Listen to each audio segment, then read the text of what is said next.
Are we living in a black hole? A surprising observation by the James Webb Telescope is currently causing a stir. Researchers at Kansas State University have published a new study showing that there are structures out there that actually support the theory that our universe is located inside a bizarre gravitational monster. But what exactly did Webb detect in the depths of space? And how is it even possible? After all, black holes are known for irretrievably destroying everything and everyone and plunging their entire surroundings into utter chaos. Or are they? Well, not necessarily. In the beginning, it was nothing. Because if we turn back the wheel of time by about 13.8 billion years, we end up in a difficult-to-grasp era in which the universe exploded into existence in a fraction of a second, thus laying the foundation for literally everything. According to the prevailing theory, all matter and radiation in the cosmos were concentrated in a tiny point during the Big Bang. This original singularity then expanded explosively, creating space-time, the fundamental forces of physics, and all matter. And although the Big Bang theory has long been part of the basic knowledge of cosmology, we must not forget that it's still a relatively young idea.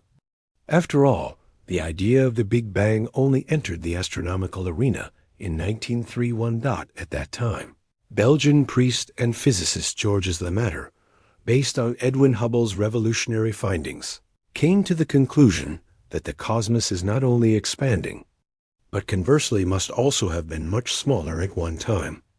This line of thinking led to the conclusion that the universe could once have been concentrated in a tiny point and virtually burst out of a cosmic primordial germ. However, Lemaître's groundbreaking assumption was not met with unanimous applause among long-established experts. On the contrary, a certain Albert Einstein is said to have told him that his understanding of physics was, quote, terrible. Lemaître's former teacher at the University of Cambridge even described the idea that there had been a beginning of everything as repulsive. The bottom line was that the idea of a rigid, eternally existing universe was still too deeply ingrained in the minds of the crème de la crème of physics. And before Hubble proved that there were other galaxies out there that were even moving away from us, the Milky Way was considered the only galaxy in the entire cosmos. Some critics of the Big Bang even resisted the astronomical upheaval so vehemently that they attempted to reconcile the new findings with the old worldview and consequently put forward alternative theories. These included in particular the steady-state model of British physicist Fred Hoyle, which in the usual manner assumed an eternal, infinite, and largely unchanging universe.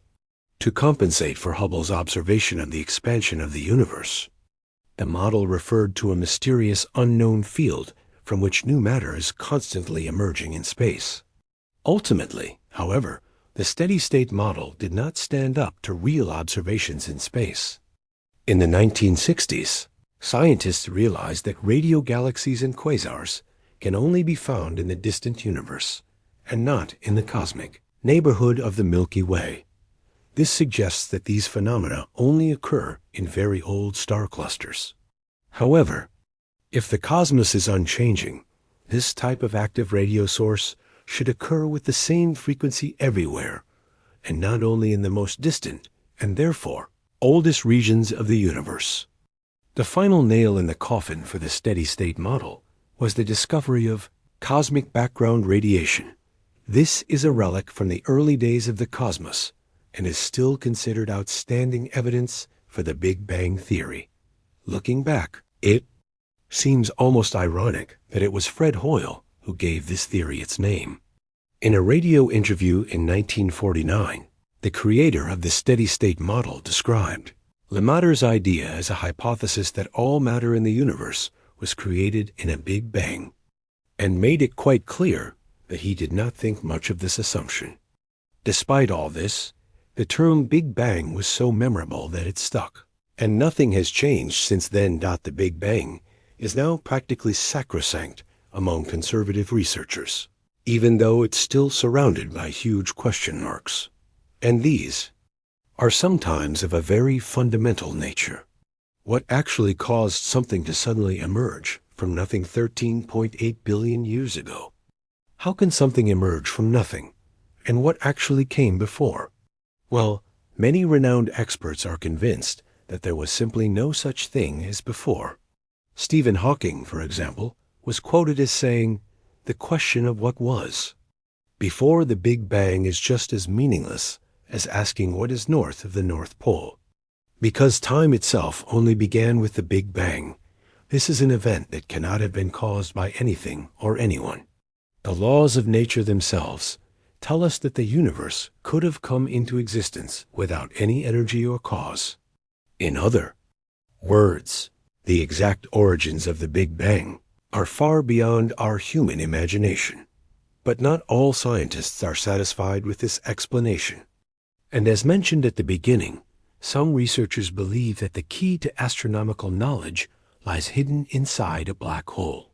First, let's briefly recall that more and more physicists have recently come to believe that our universe is not the only one. Instead, we may be just a tiny link in a larger multiverse, and there may be more worlds out there than we can even imagine. How and whether these worlds are connected is also hotly debated in alternative physics circles. What is certain, however, is that even in this scenario, the individual universes must have come into being in some way. But how? It's worth listening to the thoughts of Nikodem Poplavsky from the University of New Haven, because for him, there is no doubt that our universe was born in the heart of a black hole. According to this theory, matter swallowed by a black hole would eventually reach a point where it could not be compressed any further. And although this primordial seed may be incredibly tiny, it weighs several billion times the mass of the sun. Since black holes rotate at nearly the speed of light, enormous torsional forces act on the seed. As a result, it's not only compressed, but also twisted in on itself, just like a choke snake waiting to spring out of a can.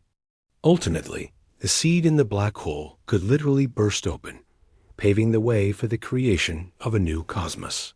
However, we would then be dealing with a cosmic gateway that can only be passed through from one side.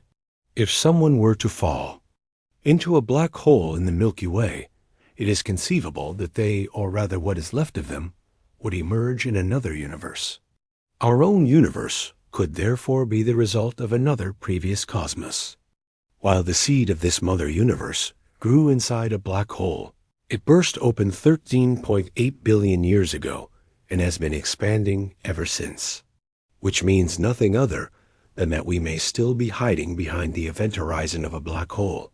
Now, this all sounds pretty exciting, but somehow also very theoretical.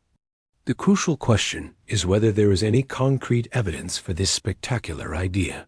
And the surprising answer is that the James Webb Telescope recently observed something that could actually support this incredible theory. But what does that mean? To understand this, we need to take a look at a study by a research team at Kansas State University.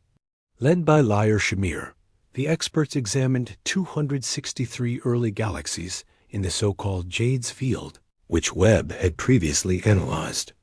Ultimately, the experts were confronted with a pattern that was as unexpected as it was puzzling. Most of the galaxies observed rotate in the same direction. In other words, while about 2/3 of the structures rotate clockwise, only 1/3 rotate in the opposite direction. But why does this galactic movement pattern suggest that we are inside a black hole? Quite simply, because it starkly contradicts our fundamental expectations. After all, in a random universe, one would expect the rotational directions of galaxies to be evenly distributed. The bottom line is that there are now two ways to approach Webb's surprising discovery. The first, less exciting explanation is based on the assumption that we are simply dealing with measurement errors.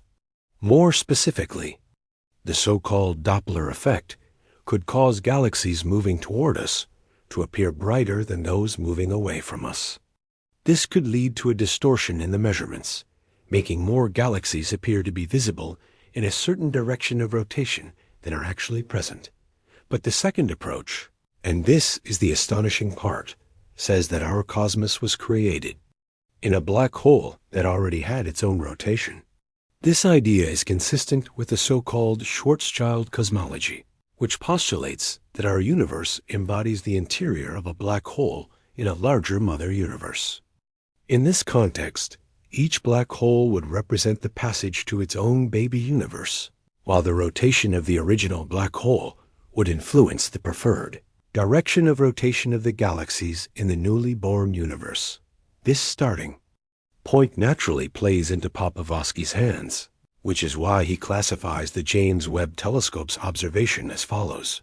A. Preferred axis in our universe, inherited from the black hole's axis of rotation, could have influenced the rotational dynamics of galaxies and caused the observed asymmetry between clockwise and counterclockwise rotation.